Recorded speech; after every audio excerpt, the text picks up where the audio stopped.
until he had something that looked a bit like that.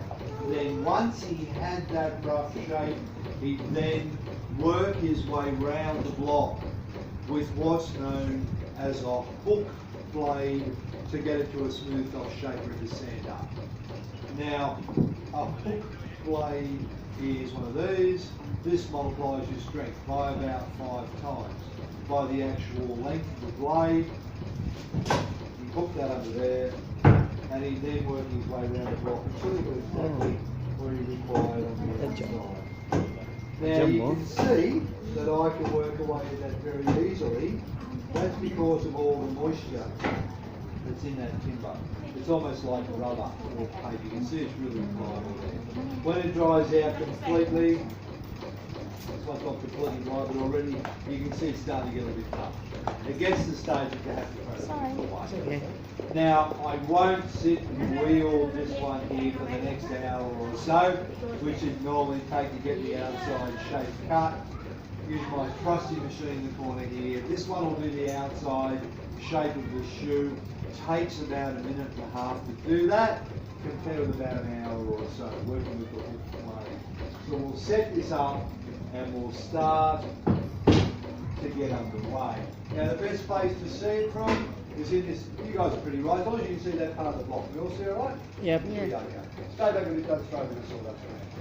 Now, both these machines that we have here in the barn, they were made about 1942. Before these were made, it was all done completely by hand. To make a pair by hand, you're looking at about 5 hours work. These are a little bit quicker than that. These can make a pair of shoes in around about 5 minutes. So they're a bit quicker than doing it by hand.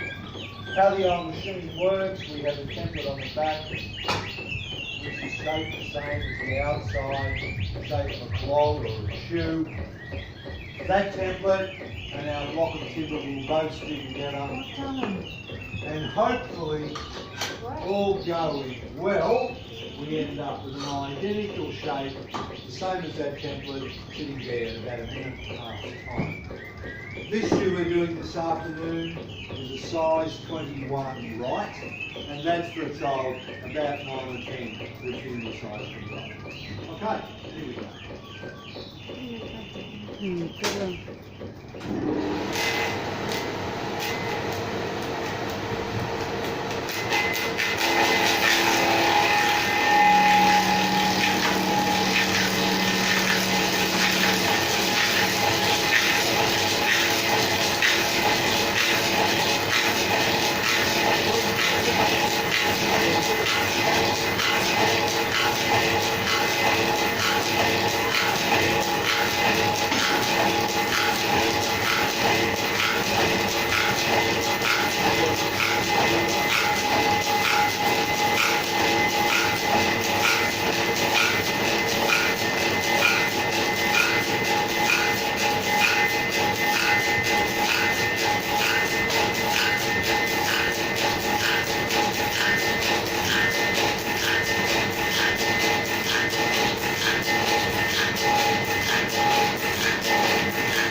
There we have our outside shape all cut. You can see how fresh the timber is when I have that. As that will dry, it will lose all that colour. It's going to lighten down, be about the same colour as those ones there once it dries like that. Now, once he had his outside shape all cut, what to do then was to hold out the inside.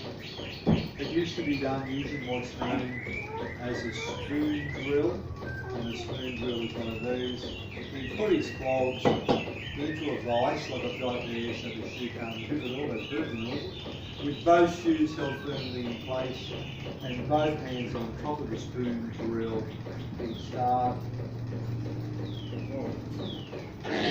Just slowly, ever so slowly, start to hollow the inside of the shoe out. Now with the shoe this size, you drill about 3 holes. You drill one in the back, one in the middle like I've started to do there, then one down towards the toes. You'd end up with something that looks a little bit like that. And then once he had that shape, all he had to do then for the next hour or so with the gouger, like this, still while the shoe was in place, he'd then slowly whittle away the inside shape. And again, really important that timber be fresh, because once that dries, you'll hardly scratch that, guaranteed. But once more, technology gets us all out and that lovely weather outside a bit quicker. This one will do the inside shape of the shoe. Takes about a minute and a half to do that, compared with about an hour or so work with the gouges. So we'll set this up and we'll start to get underway once more. Now with the timber being as fresh as it is, a lot of the time it's going to look shiny around this section, even to the extent that you'll sometimes see moisture or water running down on the top of the shoe. That depends on the block. We'll soon see once we get underway. Here we go.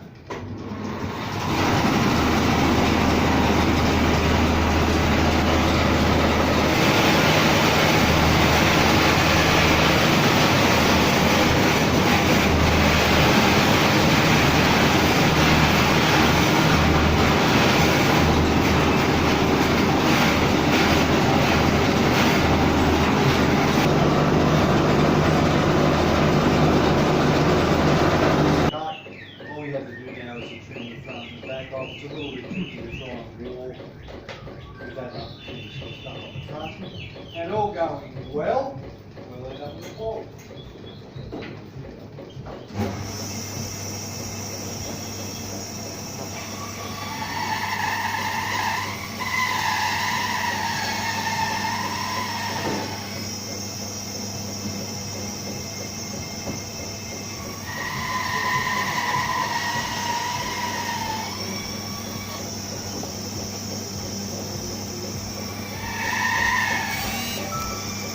Then we just go back to the old hook blade, just to trim the fine pieces up here.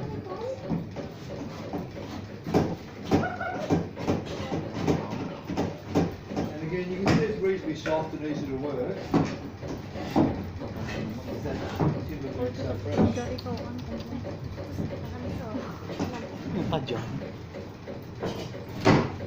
There.